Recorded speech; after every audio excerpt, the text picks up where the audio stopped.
नमस्कार, news point लेकर हाजिर हूं मैं राजीव। दोस्तों, राहुल गांधी मोदी के लिए एक ऐसी चुनौती बन चुके हैं जो लगातार बड़ी होती जा रही है। चुनाव से पहले तक राहुल गांधी की दो भारत जोड़ो यात्राओं और उसके साथ कभी किसानों के साथ तो कभी ट्रक वालों के साथ तो कभी दूसरे ऐसे तमाम सड़क पर चलने वाले या काम करने वाले लोगों के साथ राहुल गांधी की मुलाकातें बीजेपी को परेशानी में डालती थीं। अब राहुल गांधी नेता प्रतिपक्ष हैं और उनका चुनाव से पहले वाला अंदाज अब भी कायम है। कल संसद खत्म हुई और आज राहुल गांधी फिर से आम लोगों के बीच पहुंच गए। दिल्ली के जीटीबी नगर में दिहाड़ी मजदूरों और रेहड़ी पटरी वालों के बीच राहुल गांधी पहुंचे। आज सुबह सुबह और करीब 1 घंटा उनके साथ रहे, काम किया, बातें की और उसके बाद जो वीडियो पोस्ट किया है उसे देखकर मोदी शायद और हैरान हो जाएंगे कि जिसे वो बालक बुद्धि बोलकर अपमानित करने की कोशिश कर रहे थे, आखिर उसकी राजनीति का मुकाबला नरेंद्र मोदी करें तो क्या करें। क्या कुछ कहा है राहुल गांधी ने वीडियो पोस्ट करते हुए, जरा उसको पहले देख लेते हैं। ये राहुल गांधी की तस्वीर आप देखिए। सुबह सुबह जीटीबी नगर पहुंचते हैं राहुल गांधी और वहां ये चारों तरफ रेहड़ी पटरी वाले लोग, दिहाड़ी मजदूर, ये राहुल गांधी का स्वागत करते हैं। राहुल गांधी को अपने बीच पाकर अचंभित रह जाते हैं। राहुल गांधी इतना ही नहीं बल्कि उनके साथ काम भी करते हैं, किसी और के साथ जाते हैं, काम करते हैं। ये सब भी है, तमाम विजुअल्स आपके बीच हम पहुंचाएंगे। लेकिन इसके बाद राहुल गांधी जो वीडियो जारी करते हैं, ये वीडियो भी जारी जरूर करेंगे। जो कुछ किया उन्होंने, हमेशा आपने देखा है कि जब भी वो किसी से मिलते हैं या ऐसे मौके पे जाते हैं तो उनका पूरा जो कैमरे की जो टीम है वो रहती है, तो वो जरूर एक वीडियो शेयर करेंगे, साझा करेंगे। लेकिन ये वीडियो सुनिए जिसमें एक मैसेज देने की कोशिश राहुल गांधी कि आखिर कर क्या रहे हैं। सुनिए जरा। देखिए, हाथ से जो काम करता है ना, और मैंने पार्लियामेंट हाउस में अभय मुद्रा की बात की, जो हाथ से काम करता है उसका हम रिस्पेक्ट करना चाहते हैं, उसका हम आदर करना चाहते हैं, उसको हम प्रोटेक्शन देना चाहते हैं। ये मकसद है हमारा, क्योंकि ज्यादा से ज्यादा लोग हिंदुस्तान में हाथ से काम करते हैं, सबसे मुश्किल काम करते हैं, कुछ मिलता नहीं है। तो ये सोच। तो हाथ से काम करने वाले लोग, आप जानते हैं कि संसद में राहुल गांधी ने अभय मुद्रा वाले भाषण पर बीजेपी को इतना परेशान किया था कि मोदी, अमित शाह, राजनाथ सिंह सबको खड़े होकर स्पीकर से गुहार लगानी पड़ी थी। आप याद कीजिए। अब राहुल गांधी उस अभय मुद्रा की बात संसद से लेकर बाहर निकालकर अब सड़क पर आ गए हैं और सड़क पर वही बात वो कर रहे हैं। अभय मुद्रा यानी हाथ, और यही हाथ और हाथ से काम करने वाले लोग, इसका जिक्र कर रहे हैं राहुल गांधी इस वीडियो में, और यही वो करके आए हैं, उसके बाद वीडियो बना रहे हैं। यहां मोदी और उनके बाकी नेता क्या अब जनता के पास गुहार लगाने जाएंगे, और अगर उन्होंने ऐसा किया तो बदले में जनता से क्या जवाब मिलेगा, ये अनुमान भी लगा लीजिए आप कि क्या कुछ कर सकते हैं। खैर, संसद में तो मोदी की मनमानी चल सकती है, लेकिन सड़क पर जनता के मन की बात ही चलेगी, यह भी तय मानिए। और जनता के मन की बात सुनने के लिए राहुल ही लगातार उनके बीच पहुंच रहे हैं, जबकि उनकी सुरक्षा पर खतरे बताए जा रहे हैं। कल रात को अचानक खबर मिली कि राहुल गांधी के ऊपर इंटेलिजेंस की तरफ से जो खबर आई है वो ये बताया गया है कि उनके ऊपर खतरा बढ़ गया है तब से, जब से उन्होंने पहला भाषण दिया है सदन के अंदर, और उसके बाद राहुल गांधी की सुरक्षा बढ़ा दी गई है। और इन सब के बीच अगर राहुल गांधी पहुंचते हैं, आप देखिए, तस्वीर देखिए। राहुल गांधी आज सुबह सुबह जब दिहाड़ी मजदूरों से वो मिलते हैं, उनके बीच पहुंचते हैं, उसके बाद क्या कुछ कर रहे हैं देखिए। जाते हैं, उनके साथ काम कर रहे हैं, सीढ़ियां बना रहे हैं, और ये सीढ़ियां ऊपर जाती हैं, उतारती भी हैं लोगों को और चढ़ाती भी हैं। किनके लिए क्या बना रहे हैं राहुल गांधी, किसको चढ़ा रहे हैं, किसको उतार रहे हैं, यह आने वाला वक्त बताएगा। लेकिन सुरक्षा का खतरा है राहुल गांधी पे, उसके बाद भी राहुल गांधी इन लोगों के बीच जा रहे हैं। राहुल गांधी के बारे में यह खबर भी सुबह आई, केसी वेणुगोपाल ने बताया कि राहुल गांधी आज हाथरस के पीड़ितों से भी मिलने जाने वाले हैं। अभी तक यह खबर, अभी तक पुष्टि इसकी नहीं हुई है कि राहुल गांधी वहां पहुंचे हैं कि नहीं पहुंचे हैं, लेकिन ऐसी खबर थी कि हाथरस भी राहुल गांधी जाने वाले हैं। लेकिन दूसरी तरफ देखिए, नरेंद्र मोदी जी क्या कर रहे थे दिन भर। नरेंद्र मोदी जी सुबह सुबह एक परेशानी से घिरे रहे। परेशानी थी सरकार बचाने की। सरकार कैसे बचाएं, इसलिए ये परेशानी थी क्योंकि उनके घर पहुंचे थे चंद्रबाबू नायडू। चंद्रबाबू नायडू ने अपना ब्रीफकेस खोला और उसके अंदर उस पिटारे में बहुत कुछ था जो डिमांड देखकर नरेंद्र मोदी सिर पर हाथ रख लिए होंगे। लेकिन उसके बाद रिलैक्स मूड में नरेंद्र मोदी आते हैं और क्रिकेट टीम से मुलाकात करते हैं। जी हां, वही भारतीय क्रिकेट टीम जो अभी वर्ल्ड कप जीत कर आई है और 17 साल बाद भारतीय टीम के हाथ एक ये शील्ड नसीब हुआ है और भारतीय टीम को बधाई। हिंदुस्तान की धरती पर भारतीय टीम क्रिकेट टीम पहुंची, T20 मुकाबला भारतीय क्रिकेट टीम ने जीता है और नरेंद्र मोदी ने उनकी अगुवाई की अपने घर पे। बहुत अच्छी बात है। लेकिन नरेंद्र मोदी हाथरस के पीड़ितों का हाल लेने के लिए नहीं निकाल पाए, फुर्सत नहीं निकाल पाए, नहीं जा पाए। हालांकि चाहते तो जा सकते थे, लेकिन उनकी प्राथमिकताएं शायद कुछ और ही हैं। खैर, आज एक दिलचस्प मुलाकात दिल्ली में हुई है और बताया जा रहा है कि मुकेश अंबानी अपने बेटे की शादी का न्योता लेकर सोनिया गांधी के आवास 10 जनपथ पहुंचे और करीब 1 घंटे की मुलाकात वहां सोनिया गांधी से हुई और राहुल गांधी से भी हुई। क्योंकि आप जानते हैं कि राहुल गांधी और सोनिया गांधी दोनों एक ही साथ 10 जनपथ में रहते हैं जब से राहुल गांधी का बंगला छीना गया था उसके बाद से। दरअसल 10 साल में देश की राजनीति में जो कुछ नहीं देखने को मिल रहा था अब वो सब हो रहा है। मुकेश अंबानी और अडानी या अडानी अंबानी, ये कल ही आज आपने शायद देखा हो मेरा और प्रशांत टंडन जी का पॉडकास्ट, उसमें AA या AA इकोनॉमी की बात कही गई है। AA इकोनॉमी में एक नाम अंबानी का आता है, एक नाम अडानी का आता है और इसी एक ए जो है वो पहुंचते हैं सोनिया गांधी के पास, उनके घर पहुंचते हैं। मुकेश अंबानी की सोनिया गांधी से मुलाकात में क्या बातें हुई हैं ये तो पता नहीं, लेकिन उसके राजनीतिक मायने निकलते हैं और क्या निकलते हैं ये देखना दिलचस्प रहेगा आने वाले समय में।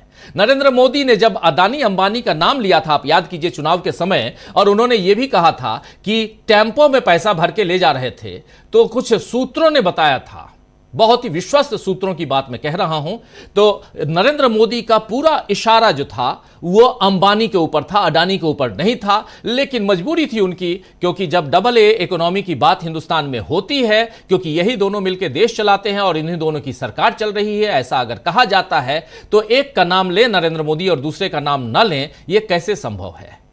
लेकिन क्या आज के बाद से नरेंद्र मोदी की नींद थोड़ी सी कम हो जाएगी, उड़ जाएगी? क्योंकि घंटे भर सोनिया गांधी और राहुल गांधी से अंबानी साहब ने बात क्या की होगी। अंबानी साहब के यहां यह पहली शादी नहीं है, इससे पहले भी 2 शादियां हो गई, यह तीसरी शादी है।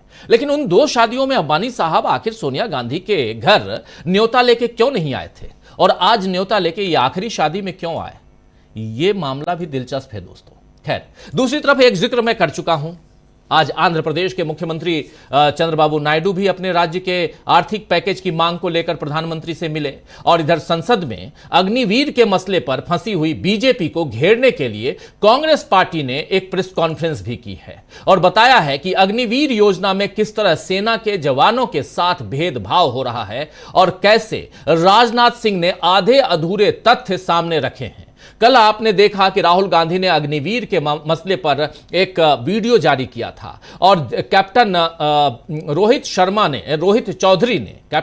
चौधरी ने आज प्रेस कॉन्फ्रेंस की है कांग्रेस की तरफ से। ये हैं कैप्टन रोहित चौधरी, इनको आप सुनेंगे। लेकिन उससे पहले आपको जरा बता दूं, जो साथी कल इसी न्यूज पॉइंट में जुड़े हुए थे और आखिर तक थे, आप लोगों ने देखा था कि राहुल गांधी ने एक अपना वीडियो जारी किया। उस वीडियो में उन्होंने बताया कि कैसे अजय कुमार को, जो शहीद अजय कुमार, अग्निवीर अजय कुमार, वो शहीद होते हैं और उनके परिजनों को, उनके पिता को, बूढ़े पिता को कोई भी मुआवजा नहीं मिलता है और न ही अग्निवीर का दर्जा मिलता है।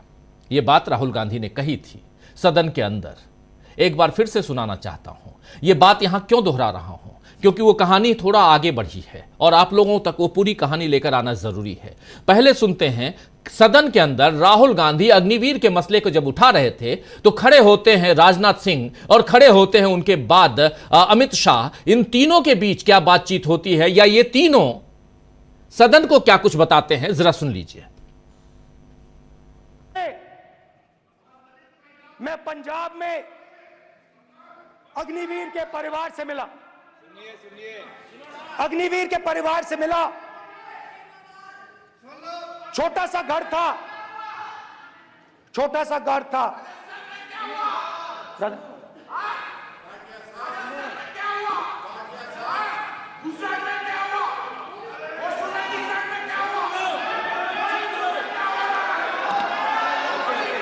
ठीक है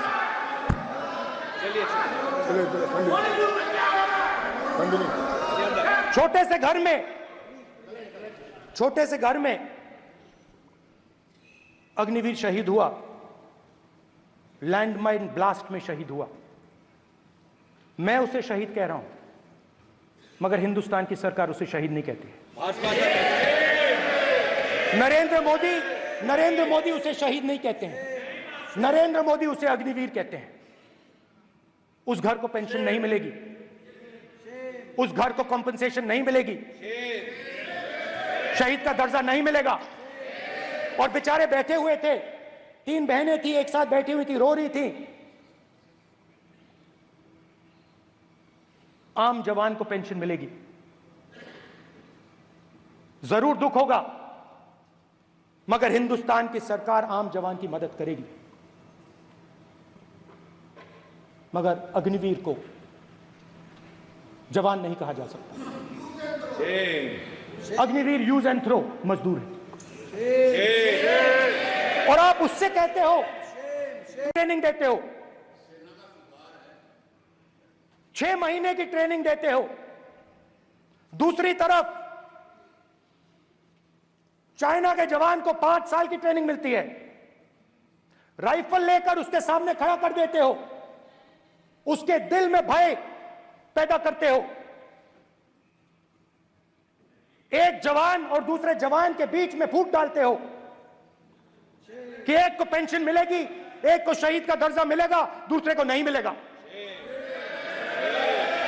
और फिर अपने आप को देशभक्त कहते हो। ये कैसे देशभक्त हैं?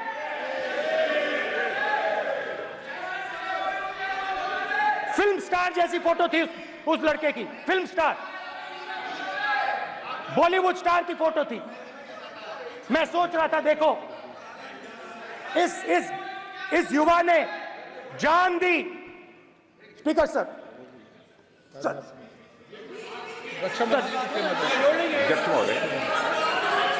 अध्यक्ष महोदय,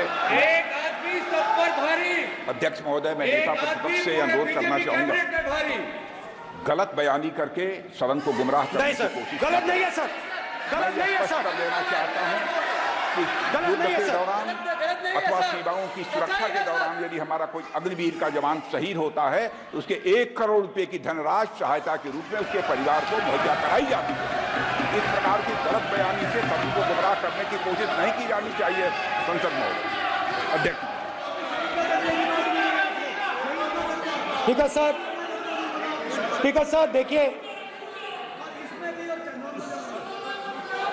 स्पीकर सर देखिए, राजनाथ सिंह जी की एक राय है, मेरी एक राय है।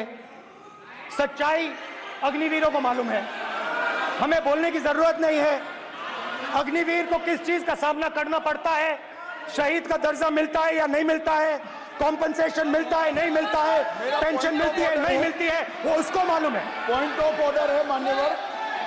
अब सदन के सामने 2 स्टेटमेंट हुए, एक हुआ विपक्ष के नेता का, दूसरा हुआ माननीय राजनाथ सिंह जी का, रक्षा मंत्री जी का। ये कहते हैं कि 1 करोड़ रुपया नहीं मिलता है। श्री राजनाथ सिंह ने अधिकृत रूप से कहा कि मारे जाने वाले अग्निवीर को जो शहीद होता है उसको 1 करोड़ रुपया मिलता है। उनको फैक्चुअल पोजीशन सदन पर रखनी चाहिए मान्यवर। ये सदन झूठ बोलने की जगह नहीं है मान्यवर। तो ये बात यहां हम क्यों आप तक पहुंचा रहे हैं दोबारा, इसलिए पहुंचा रहे हैं क्योंकि इसके बाद राहुल गांधी ने कल एक वीडियो जारी किया और इस वीडियो में राहुल गांधी ने कल ही अग्निवीर जो अजय कुमार हैं, जो शहीद हुए, उनके पिता से बात करके, मतलब उनका वीडियो ला करके और अपने साथ इस वीडियो में उसे साझा करके और देश दुनिया के बीच वो पहुंचाते हैं राहुल गांधी और कहते हैं कि कुछ नहीं मिला है। इसके बाद से बवाल मचता है। क्लैरिफिकेशन देने के लिए सेना जो है वो आ जाती है, एडीजीपी इंडियन आर्मी के, और वो क्लैरिफिकेशन के साथ। लेकिन सबसे बड़ी चीज है कि अग्निवीर अजय कुमार लिखते हैं ये, who lost his life in the line of duty. लेकिन कहीं भी, ये स्क्रीन पर है, लेकिन कहीं भी इस स्टेटमेंट में ये नहीं कहा गया है कि ये शहीद हैं। शहीद शब्द का इस्तेमाल नहीं किया गया है। खैर, लेकिन यहां यह बताया गया है कि इनको अभी तक 98 लाख रुपीज, उससे ज्यादा 98,39,000 रुपीज दिया जा चुका है और 1,65,00,000 रुपया मिलना है, यह बताया गया। ये कल रात से, इसके बाद फिर राहुल गांधी के खिलाफ माहौल बनाने की कोशिश हुई। अब यहां से क्या कुछ होता है, कहानी आगे बढ़ती है और आज कांग्रेस पार्टी की तरफ से कैप्टन रोहित चौधरी और अनुमा आचार्य, ये दोनों प्रेस कॉन्फ्रेंस करते हैं। कर्नल रोहित चौधरी और अनुमा आचार्य दोनों, विंग कमांडर रिटायर्ड अनुमा आचार्य दोनों प्रेस कॉन्फ्रेंस करते हैं और राजनाथ सिंह पर ये गंभीर आरोप लगाते हैं। जरा उसको सुनिए। संसद में हमारे रक्षा मंत्री राजनाथ सिंह जी ने आधी अधूरी जानकारी देश के सामने, संसद के पटल के सामने रखी, जिसकी वजह से एक बहुत बड़ा कंफ्यूजन का माहौल पैदा हो गया। Rahul Gandhi ji leader of opposition है, कांग्रेस पार्टी विपक्ष की प्रिंसिपल ऑपोजिशन पार्टी है। हमारी जिम्मेदारी बनती है कि हम लोगों के मुद्दों को, सेना के, देश की सुरक्षा के मुद्दों को, सैनिकों के मुद्दों को और अग्निवीरों के साथ जो भेदभाव हो रहा है, सेना के साथ जो भेदभाव हो रहा है, इन मुद्दों को उठाएं।